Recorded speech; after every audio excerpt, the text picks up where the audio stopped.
Hello everyone, first time మన channel చూస్తుంటే subscribe చేసుకోవడం మర్చిపోవద్దు. వీడియోలోకి వెళ్ళినట్లయితే జ్యోత్స్న పారిజాతం ఇద్దరు కూడా మాట్లాడుకుంటూ ఉంటారు. ఇప్పుడే తాత మమ్మీ డాడీ ముగ్గురు మాట్లాడుకోవడం విన్నాను గ్రాని. నా కూతురితో ఏమైనా జరిగిన దాంట్లో తప్పుందా అని అడుగుతుంది మమ్మీ. వాళ్ళ మాటల్ని బట్టి చూస్తే అసలు మమ్మీకి నేను తప్పు చేశానని అర్థమైపోయింది. వాళ్ళ మాటల్ని బట్టి చూస్తే నిజంగా నేను ఇంత పెద్ద తప్పు చేశానని తెలిస్తే మా మమ్మీ నన్ను ఇంట్లో ఉండనివ్వదు, నాతో పాటు నిన్ను కూడా అని అంటుంది. నువ్వు అలాంటి షాకులు ఇవ్వకే, ఇప్పటికే జరిగిన దానికి ఏం చేయాలో అర్థం కావట్లేదు. మళ్ళీ పాత అవతారం ఎత్తేలా చేశారు నన్ను. నా జీవితం చూడు ఎలా అయిపోయింది. జరిగింది సరిపోక మళ్ళీ ఇంక ఇలాంటి షాకులు ఇస్తున్నావా అని అంటే, షాకులు కాదు, ఇది నిజమే. అసలు ఇదంతా ఆ సూరజ్ గడ్ వల్లే జరిగింది గ్రాని అని అంటుంది. సూరజా అని అంటుంది పారిజాతం. అవును సూరజే. ఫస్ట్ అంత గొడవ జరిగినా ఆ తర్వాత అందరూ ఆ విషయాన్ని మెల్లగా మర్చిపోతూ ఉంటే సూరజ్ దాన్ని రేస్ చేశాడు. అదే నీ గుర్తు రావట్లేదా? దీపా గారు, మీరు ఈ ఆఫీస్ నుంచి వెళ్ళిపోండి, నేను ఆఫీస్ నుంచి వెళ్ళిపోతాను, మనలాంటి వాళ్ళం ఉండాల్సిన ప్లేస్ కాదు ఇది అని చెప్పాడు కదా. అక్కడితోనే కదా తాతకు మళ్ళీ రేజ్ అయింది. చాలా కోపం వచ్చింది, చాలా మాటలు అన్నారు. ఇప్పుడు రేపు నువ్వు బాగానే ఉన్నావు, నీకు ఆల్రెడీ ఇవ్వాల్సిన పనిష్మెంట్ ఇచ్చేశారు. రేపు దీప సీఈఓ అయ్యాక నా పరిస్థితి ఏంటో ఆలోచిస్తుంటేనే అస్సలు మైండ్ పనిచేయట్లేదు నాకని చెప్తుంది జ్యోత్స్న. అసలు దీని అంతటికీ కారణమైన ఆ సూరజ్ గాడిని ఇక్కడ ఉండనివ్వకుండా చెయ్యాలి. ముందు వాడిని ఇక్కడి నుంచి గెంటేస్తే సగం అడ్డు తొలగిపోతుంది గ్రాని అని అంటే, వాడి క్యారెక్టర్ మీద దెబ్బ కొట్టాలి, అప్పుడే వాడు వెళ్ళిపోతాడని అంటుంది పారిజాతం. వాడిని బ్యాట్ చేయడం చాలా కష్టం, ఎందుకంటే అందరి ముందు చాలా జాగ్రత్తగా చాలా ట్యాకిల్గా నటిస్తున్నాడు. వాడు ఎంత వేస్ట్ ఫెలో అనేది నాకే తెలుసు అని చెప్తుంది జ్యోత్స్న. వాడిని ఎలా ఇక్కడి నుంచి పంపించాలో నాకు తెలుసు, నువ్వు కంగారు పడకని చెప్పేసి అక్కడి నుంచి వెళ్ళిపోతుంది పారిజాతం.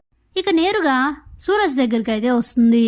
ఏంటయ్యా గెలిచానని తెగ సంతోషపడిపోతున్నట్టున్నావు అని అంటే, నేనేం చేశాను, నేనెందుకు సంతోషిస్తాను అని అంటాడు సూరజ్. ఇంకెందుకు, నువ్వు హెల్ప్ చేసిన మీ దీప గెలిచింది కదా, అంటే నీకు మంచి జరిగింది అనుకుంటున్నావా? నీ ఫుడ్ స్టాల్స్ అన్నీ వాళ్ళ బ్రాంచ్లో పెట్టుకొని ఇస్తానంది కదా, అంటే నువ్వేదో సాధించేశాను అనుకుంటున్నావా అని అంటే, తిన మాటలన్నీ కూడా వింటూ ఉంటాడు సూరజ్. ఏంటి అలా చూస్తున్నావు? అసలు నీకు అసలు సిగ్గనేది ఉందా? అసలు పౌరుషం రోషం ఏమైనా ఉన్నాయా నీకు? బుద్ధుండక్కర్లేదా? ఇంత పెద్దవాడు అయ్యావు కదా, నీ కాళ్ళ మీద నువ్వు నిలబడలేవా?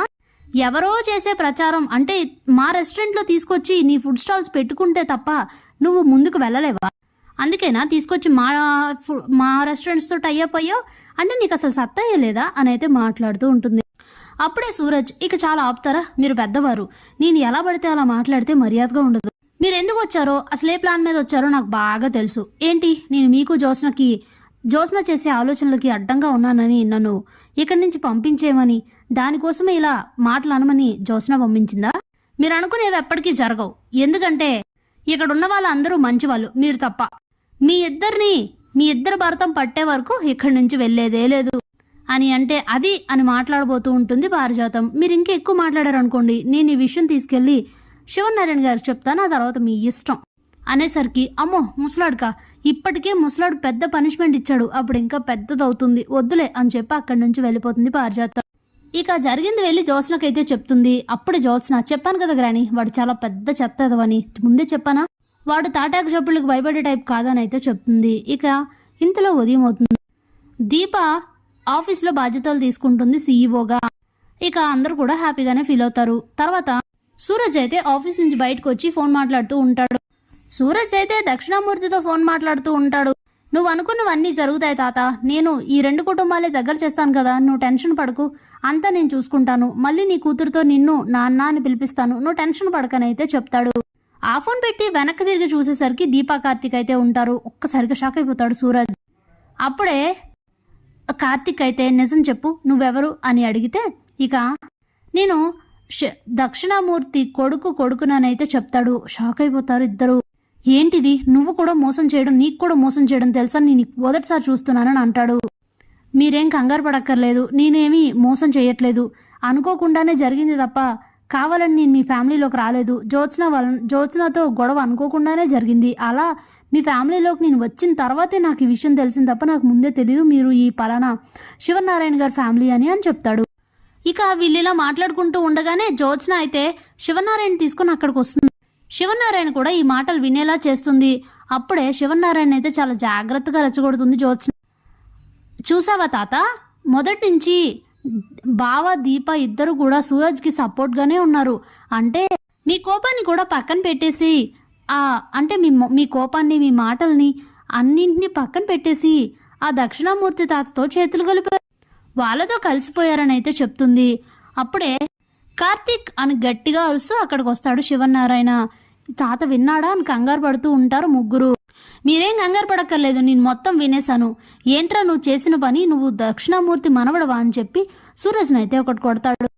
అప్పుడే దీపా కార్తీక్లను కూడా చాలా మాటలైతే అంటారు శివనారాయణ. ముగ్గురు కలిసిపోయారు, కావాలని ఇదంతా చేశారు. ఏంటి వాళ్ళతో పాటు మీరు కూడా నాపై పగ సాధించాలనుకుంటున్నారా, అది ఇది అని చాలా మాటలైతే అంటారు శివనారాయణ. దయచేసి నేను చెప్పేది విను తాత, ఇలా అని నాకు తను పలానా అని నాకు తెలీదు అని చెప్తే, నువ్వు నాటకాలు ఆడొద్దు కార్తీక్, మొదటి నుంచి నేను అన్నీ చూస్తూనే ఉన్నాను. దక్షిణామూర్తి మన ఇంటికి వచ్చాడు, రెండోసారి కూడా దక్షిణామూర్తి మన ఇంటికి రావడానికి దీప కారణం అన్నారు, కానీ కాదనేసరికి నేను ఊరుకున్నాను.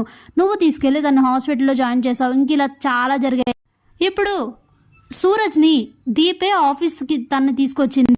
అంతకుముందంటే యాక్సిడెంట్లుగా జరిగిపోయింది, కానీ దీపే తన్ని ఆఫీస్కి తీసుకొని వచ్చింది. ఇలా చాలా జరిగాయి. ఇదంతా చూస్తుంటే నాకు అర్థం కావట్లేదు అనుకుంటున్నారా? ఇదంతా మీరు కావాలనే చేస్తున్నారు. ఏం మనసులో పెట్టుకున్నావురా? నువ్వే ఇలా చేస్తే ఇక బయట వాళ్ళు ఎవరైనా అలా ఆలోచించరని గ్యారంటీ ఏంటి? నువ్వు నా మనవడివి, నా పరువు నిలబడ్డానికే ఇదంతా అని అనుకున్నాను, కానీ నువ్వు కూడా ఇంత దిగజారిపోతావని, ఇలాంటి ఆలోచనలు చేస్తావని, ఈ తాత పరువు పోయే పనులు, ఈ తాతకి నచ్చని పనులు, కోపం వచ్చే పనులు చేస్తావని అనుకోలేదు. అయినా నేను మొన్న జరిగిందంతా చెప్పాను కదా, చెప్పిన తర్వాత కూడా ఆ దక్షిణామూర్తి తప్పు ఉందని నీకు అర్థం కాలేదా? అసలు మీరు ఇంకెప్పుడు మా ఇంటికి రాకండి, మా ఇంటి గుమ్మం తొక్కొద్దు, మీ మొహాలు కూడా చూపించొద్దని చెప్పి సీరియస్గా తిట్టేసి అక్కడి నుంచి వెళ్ళిపోతారు శివనారాయణ.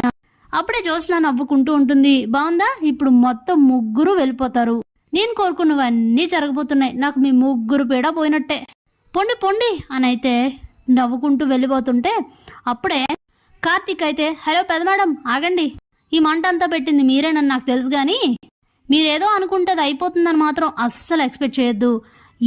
ఏదో ప్లేస్ నుంచి, ఎన్నో గొడవల దగ్గర నుంచి అందరినీ సాఫ్ట్ కార్నర్లోకి మార్చుకున్న వాడిని ఇంత చిన్న విషయాన్ని పట్టుకొని 2 కుటుంబాలని విడగొట్టేద్దాం అనుకుంటే ఎలా కుదురుతుంది మేడం? అస్సలు జరగదు అది. జస్ట్ 10 డేస్లో మళ్ళీ అంతా కలిసిపోతాం, చూస్తూ ఉండండి అని అయితే ఛాలెంజ్ చేస్తాడు. Thanks for watching.